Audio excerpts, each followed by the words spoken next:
ये जो बछड़ा आप देख रहे हो ना, किसी ने अबैंडन किया हुआ है। एक दिन ना मैं किसी गाँव में किसी काम से गई तो मेरी एकदम नज़र इस बच्चे पर पड़ी। देखा कि दोनों साइड ना इसका पेट बहुत बड़ा लग रहा है। उस टाइम हमें पता नहीं था इस बच्चे को क्या है। आप इसकी आँखों में वो मायूसी, वो दर्द देख सकते हो। और लोग भी बहुत से पास खड़े थे, किसी ने ध्यान नहीं दिया। लेकिन मेरे को चिंता जताई और मैंने इस बच्चे को वहाँ से रेस्क्यू करके हॉस्पिटल पहुँचाया और डॉक्टरों ने बताया कि इस बच्चे को ना हर्निया है, जिसका ऑपरेशन होगा, एक बड़ी सर्जरी होगी।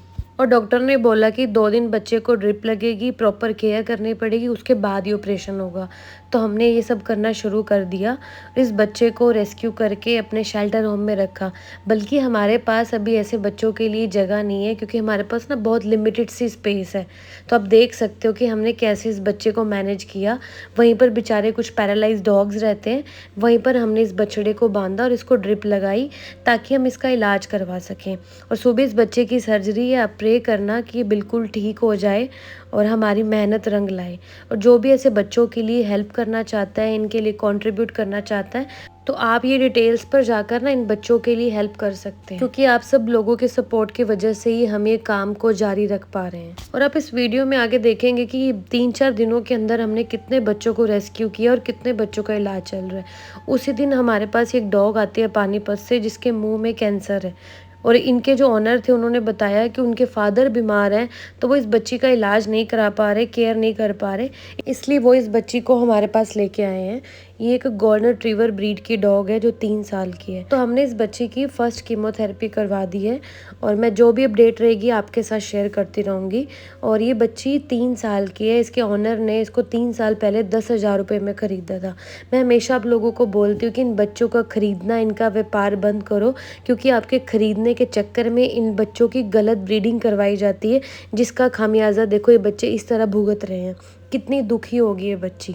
और उसके बाद ये जो छोटी सी बच्ची आप देख रहे हो, मैं अपने भाई को स्टेशन छोड़ने गई थी, उन्होंने अमृतसर जाना था, रास्ते में मेरे को ये बच्ची दिखी। मैंने 2 बार इस बच्ची को आते जाते देखा और तीसरी बार ना मेरे से रुका नहीं गया।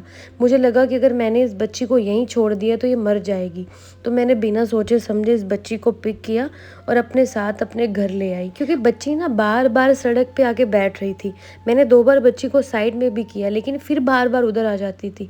तो मेरे दिल में आया कि अगर मैं इसको यहीं छोड़ के ऐसे चली गई ना तो ये मर जाएगी। और मैंने इसको ना परमात्मा का एक फरमान समझा। मुझे होता है कि अगर परमात्मा आपसे कुछ करवाना चाहते हैं तो वो चीज़ आपको दिखाते हैं। तो मैंने उस परमात्मा के ऑर्डर को फॉलो किया और बच्ची को ले आए। और अब बच्ची की हालत देख सकते हो, इतने ज़्यादा इस छोटी सी बच्ची को टिक्स थे, आप विश्वास नहीं करोगे।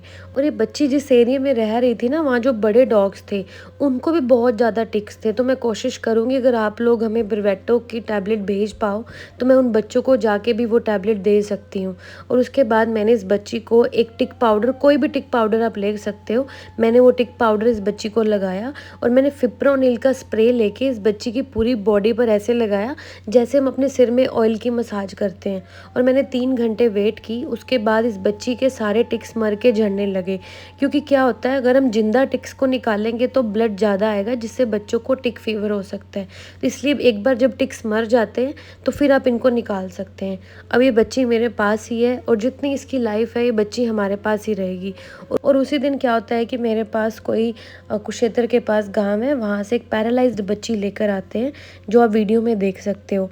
मतलब मैं सच्ची बताऊँ, मैं बहुत बच्चों की हेल्प करना चाहती हूँ, खासकर स्पेशल नीड्स की, है ना। लेकिन मेरे पास जगह कम होने की वजह से ना हर बार मेरा दिल टूट जाता है। और जब इन बच्चों की मैं हालत देखती हूँ, मैं इनको छोड़ना भी नहीं चाहती। तो मैंने इस बच्ची को रखा और ये बच्ची अभी मेरे पास है। क्योंकि ऐसा होता है ना, जो ठीक डॉग हैं वो तो फिर भी सड़कों पे अपनी ज़िंदगी जी सकते हैं, है ना। लेकिन जब किसी डॉग की सिचुएशन ये हो जाती है ना, पैरालाइज्ड हो जाता है, तो वो सड़क पे सर्वाइव नहीं कर सकता। मैं चाहती हूँ कि हर शहर में 1-2 शेल्टर ऐसे हों जो इमरजेंसी में इन बच्चों को रख पाएँ। क्योंकि जब ये बच्चे छोटे होते हैं इनकी हालत बहुत बुरी होती है। इवन इनको सुसु पोटी पे आप देख सकते हो कि ऐसे करवाना पड़ता है। सोचो जब ये सड़कों पे होंगे, कौन इनकी ऐसे हेल्प करेगा। और ये जो दोनों छोटी बच्ची हैं ना, मैं इन दोनों बच्चियों को हॉस्पिटल लेके गई और डॉक्टर ने बताया कि जो ब्लैक वाली बच्ची है, आप इसके एक्सरे वगैरह प्रॉपर करवाओ।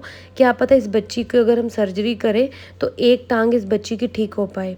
मतलब मैं हर वो कोशिश करती हूँ कि मैं इन बच्चों को एक अच्छी लाइफ दे पाऊँ, चाहे मुझे कुछ भी करना पड़े। और ये जो बच्चा आप देख रहे हो ना, ये असम से बच्चा करनाल आया है।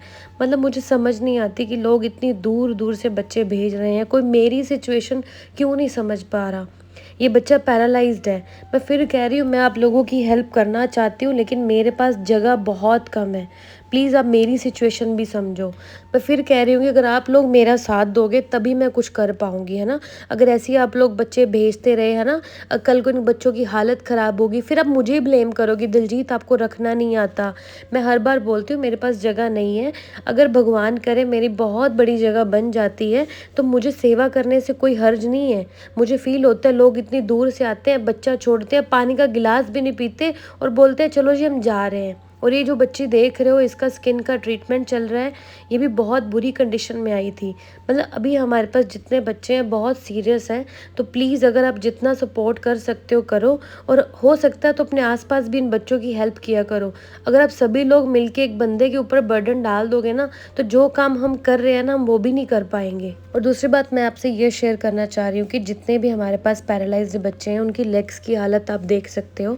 तो एक पॉइंट के बाद ना हमें इन बच्चों की लेग्स का एम्पुटेट करवाना पड़ेगा, क्योंकि अगर ये ऐसे ही रहते हैं तो इनकी लेग्स में इन्फेक्शन से इनकी जान भी जा सकती है। इसलिए आने वाले कुछ दिनों में ना हमने इन सब बच्चों के ऑपरेशन स्टार्ट करवाने हैं। और अगर आप किसी भी तरह से हेल्प कर पाओ तो ज़रूर हेल्प करना। और जो लोग कंट्रीब्यूट नहीं कर सकते तो प्लीज़ अगर आप इन बच्चों के लिए थोड़ा सा खाना भेज सकते हो तो ज़रूर भेजना, क्योंकि बच्चे ज़्यादा होने की वजह से ना हमारा खाना बहुत ज़्यादा लगता है।